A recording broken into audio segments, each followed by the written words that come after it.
Good morning. It is Saturday, February 5th.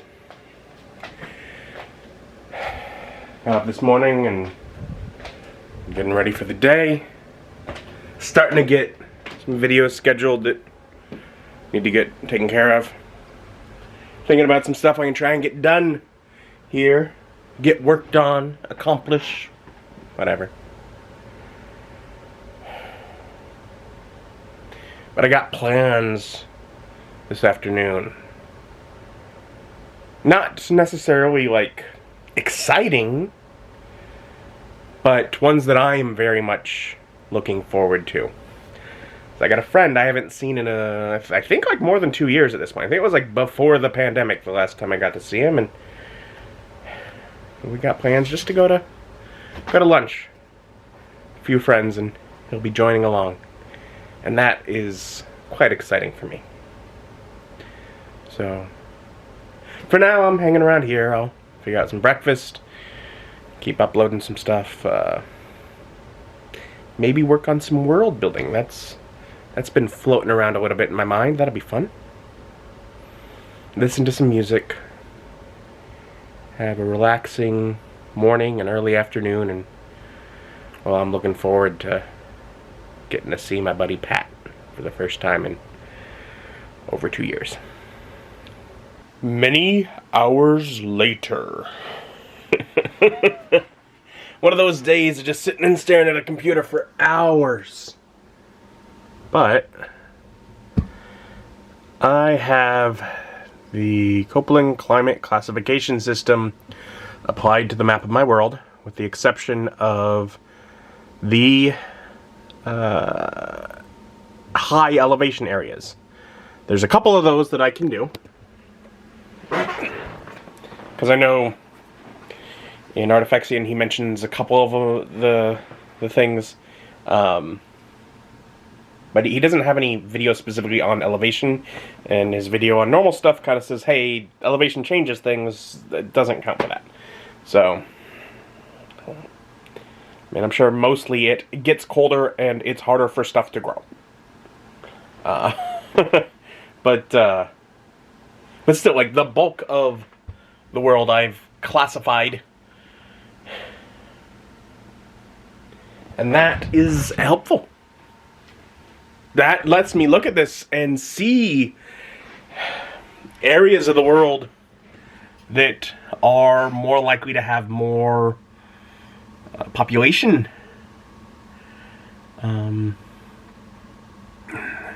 Things that I threw on is sort of almost like, oh, let's throw on one of these just flat level continents that's in the middle of a continental plate like Australia and throw it in.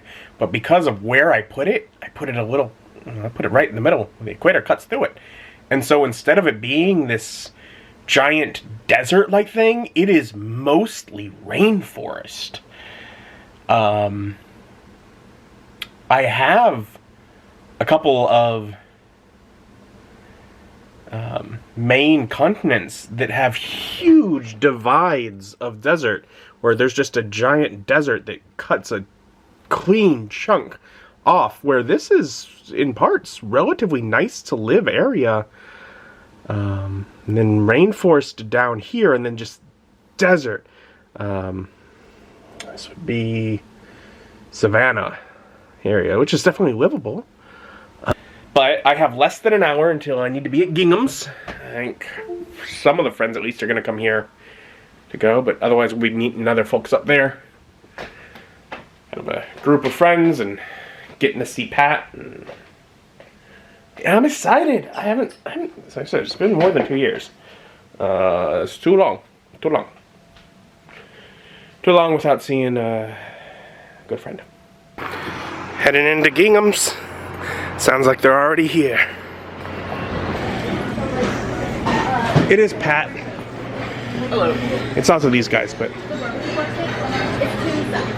I saw him just yesterday. So. The biggest thing is we don't have good clothes for it. The clothes we did have doesn't fit it anymore. As does happen with small growing animals. Yes. I think it's been more than 2 years since I've seen you. I think it was before the pandemic. Well, he hasn't gone out really since the pandemic. Yeah, Yeah, probably. it's been too long. It's been a while. Yeah. So I had the salad, and then I got the jalapeno burger, and we've been talking a lot about video games because Pat. Well, and baby stuff. Yeah, baby stuff because he's got kids, and that's something none of us know anything about. I'm an adult.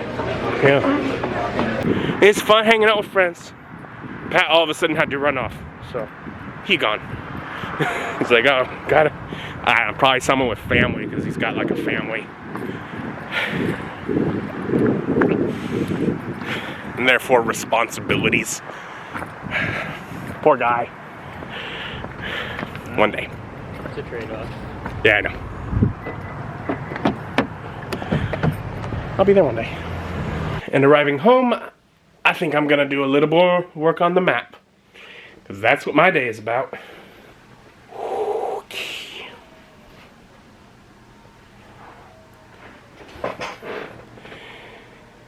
Okay.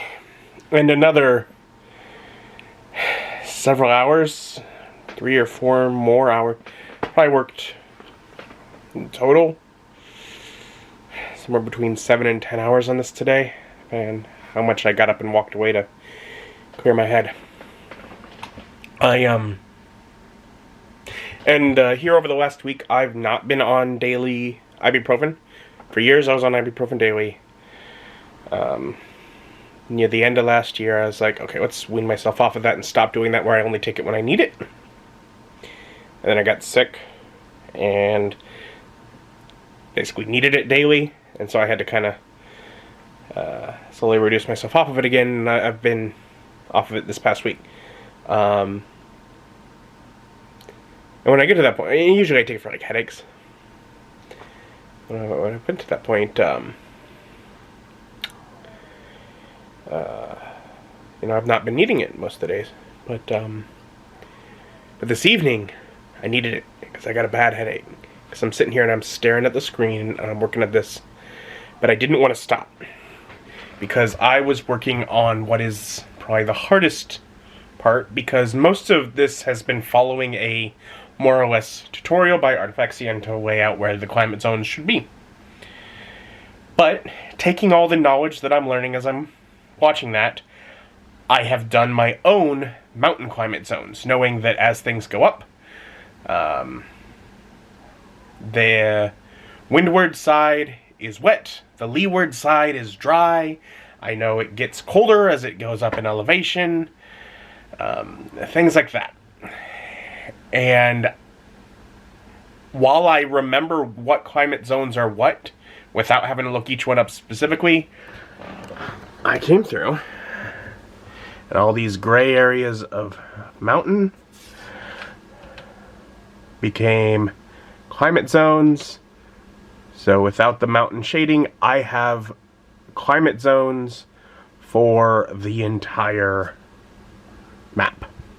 Because I didn't want to leave it without having any climate zones in the mountains. I'm like, that doesn't let me figure things out. And it really helps with some stuff, because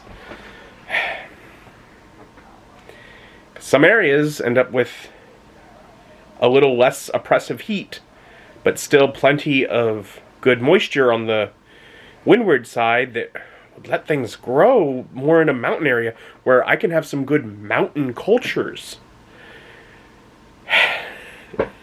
So I'm glad I did it. And I'm glad it's done. So I have more to figure out with it, but that at least finishes the climate zone mapping part of this. And obviously the stuff in the mountains, that's me trying to guess and figure things out and use maps of the climate zones on Earth and figure out where do they break logic with his rules and go in areas that, but yeah, so figuring it out. And I got it. And it's after bedtime. I'm exhausted. And but it's done. And that's good, because I need it done.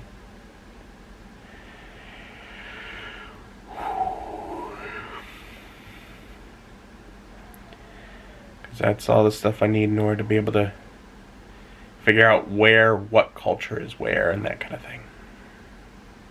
But that'll be for another time.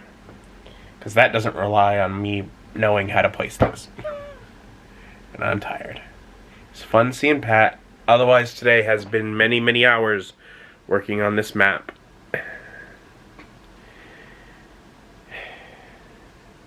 And I'm getting pretty close to being able to record the next actually building a world video, because it'll be mostly just going over this map. And I've been making all the screenshots I need for it as I go. I'm gonna call it a night though. Thank you for joining me, and join me as my journey continues. Bye.